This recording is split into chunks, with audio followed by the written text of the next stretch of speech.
All right. Number 9, Texas, 7-point favorites against Florida. The over-under I have is 3.58 yards per play for Florida. That's what Texas is allowing this year, best in America. So far this year, in 4 games, Florida's offense has averaged 6.1 yards per play against LIU, the AI school. Shout out the Sharks. 5.5 yards per play against USF, 4.8 yards per play at LSU, 2.7 yards per play at Miami. Marcus Satterfield, that is bad. Really, really bad. If you know, you know. Going in the wrong direction there. Going in the direction that you would say, it's 2.5 yards per play going to happen against Texas. I wouldn't rule that out. DJ Lagway's health might also be going in the wrong direction because just very 2025 Lagway that he starts the bye week in a walking boot.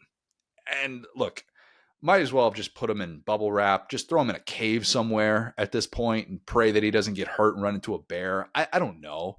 But this guy, for whatever reason, injuries are just going to continue to follow him. And I mean, what a sad year so far for the SEC. We talked about Lenore Sellers hurt, Nussmeier again. I'm going to say it hurt, Lagway hurt. I'm gonna push back on that in a sec, but I know what you're saying. Yeah, and so like the guys that we got so excited about the season, the smoke clears and it's just Diego Pavia and Joey Aguilar.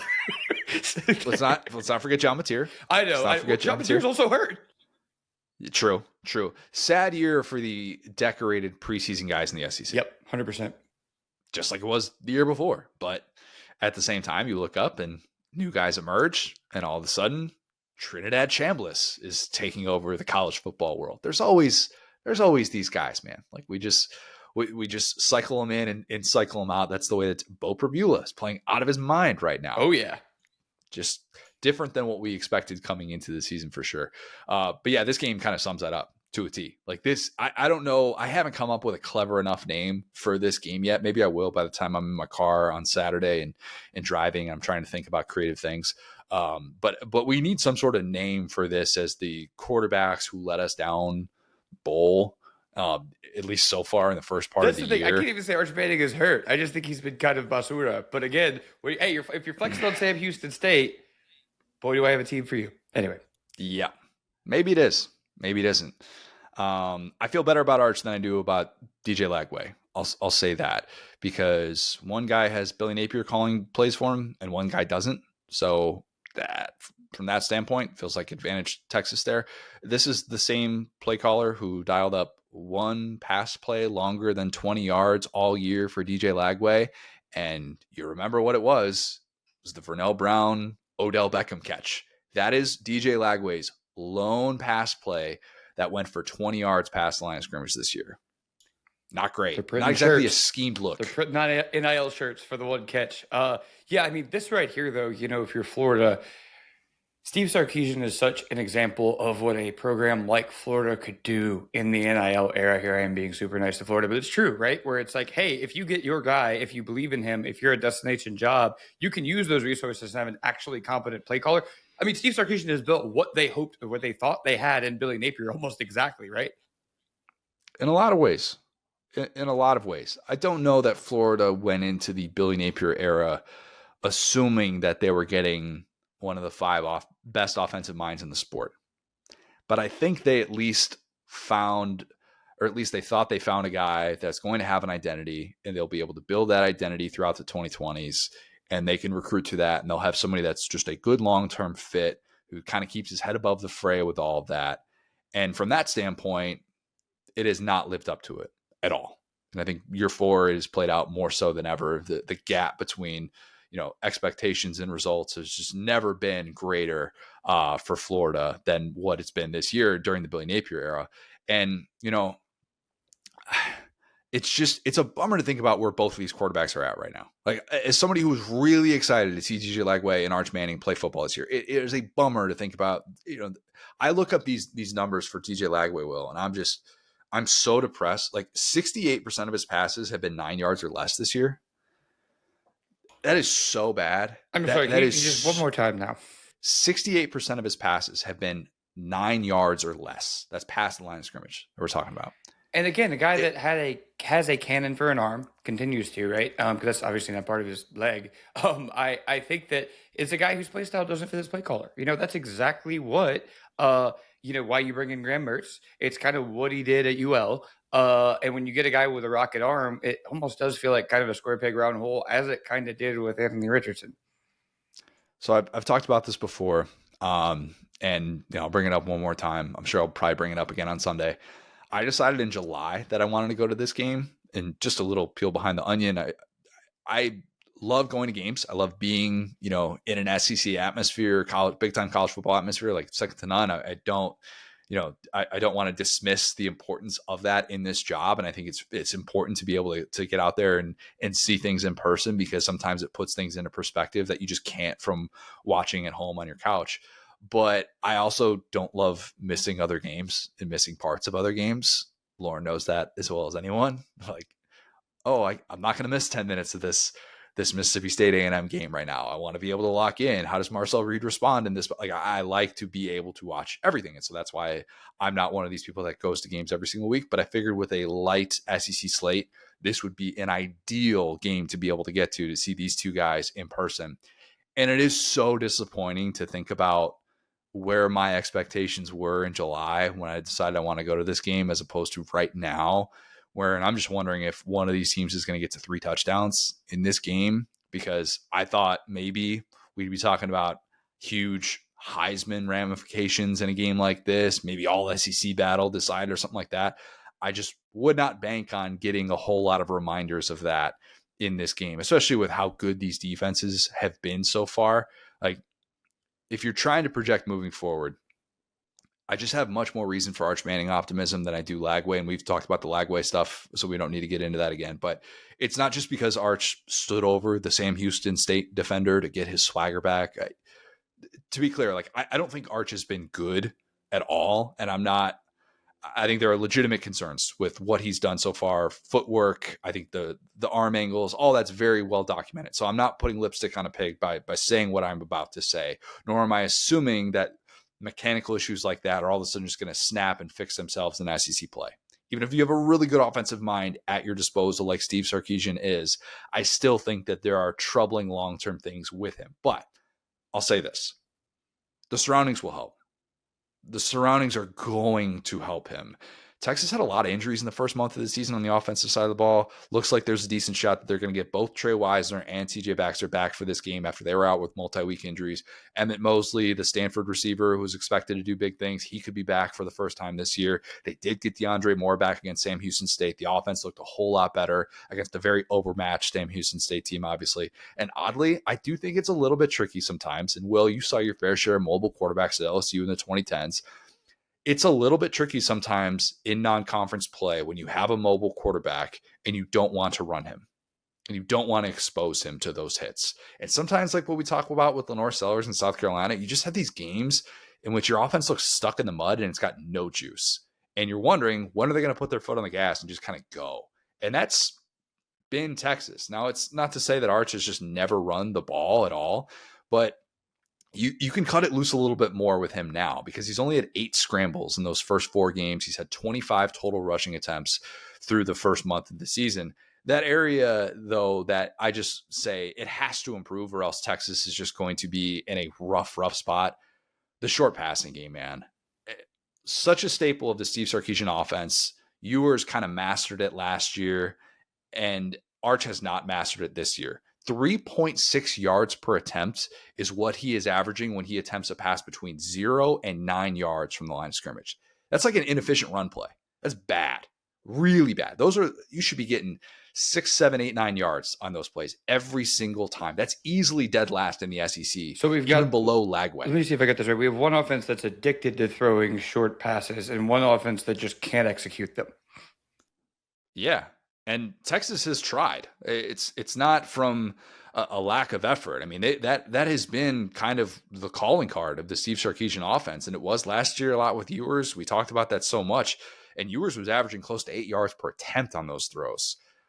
Arch being at that spot that's where you see, if you're throwing sidearm, if you're not setting your feet, squaring your shoulders, doing all those things. Like, I'm not going to pretend like I'm a quarterback guru here, but it doesn't take a quarterback scientist to understand why they're struggling in those areas and why there's a little bit more margin for error on some of those deep downfield shots, which Archer's been able to hit some of those. Like he's got 10 completions on passes of 20 on 20 yards past the line of scrimmage. And he's not taking bad sacks, which is good. So even though the pressure rate has been pretty high, like he's getting rid of the football. And he can still throw that nice deep ball to make up for it. But I just think that even if none of that really improves and none of that actually gets better, and it's kind of just more of the same for the rest of the season in his first year as a starter, this Texas defense is good. It's so, so good. I'm taking the Longhorns to respond after getting hit in the mouth early in this one. I think Florida comes out firing. I'm going 20-10 Longhorns. Over-under's 42.5, and even that feels high. Yeah, I'm actually glad somehow your preview missed like in terms of you talked about stuff I was not going to talk about, which is perfect because you literally hit on the offensive side of it. And I was going to talk about the defensive side of it, which is like, hey guys, again, I hear the peanut gallery, but again, we are this deep into the season, and Texas traveled to Columbus to start the year. So I don't want to hear about Sam Houston State. I don't want to hear any of that. Texas defense is number 1 in the SEC in opposing rushing yards per game. Okay, so all the stuff about Jaden Ball not getting the ball, I think you're exactly right on it, which is don't even really try to run the ball. If you're Florida, you need to swing the ball out wide. You need to get those like short passes going and build on that and actually do something with it, because I don't think they're going to find that against Texas. I think that Texas, you look up and down kind of the stats for this Texas defense, they're last in the SEC conference teams in penalties. Like there's just so many things I like about this, and it just goes to what Steve Sarkisian has built here, where it's not about the big names on offense. Quinn Ewers, like we talked about, was kind of injured last year, didn't exactly live up to the billing. Arch Manning is starting off not exactly living up to the billing. But then, on the other side of the ball, DJ Lagway's leading the conference in picks, right? So a Texas team that loves a turnover, that does not commit penalties, that is so disciplined, that is going to control the gaps. A Florida team that is going to kind of try to hang out around the line of scrimmage, just, set up a little cooler, a little folding chair, try to do some stuff. So, yeah, I think that you have to hit on your deep shots if you were Florida. I think you're right there about, this is a great Florida defense to get Arch Manning in a rhythm.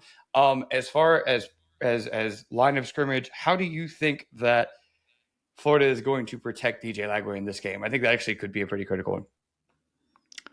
I don't have a whole lot of faith in that. I would not want Colin Simmons rushing off the edge, getting a free, clean look at DJ Lagway, which is the risk if you're going to try and do the drop back passing stuff. Like there's a reason why Lagway's had one completion past 20 yards this year, as we mentioned before. And I think they've only attempted like 7.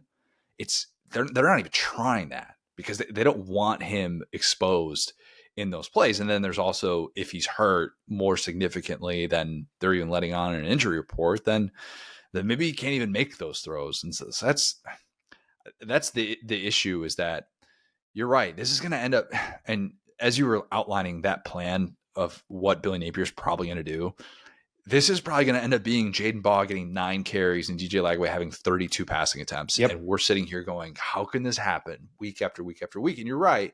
Texas run defense is really, really good. Okay. I would still want to see more of Jaden Ball in this one. Just more of this guy. Get the end arounds going.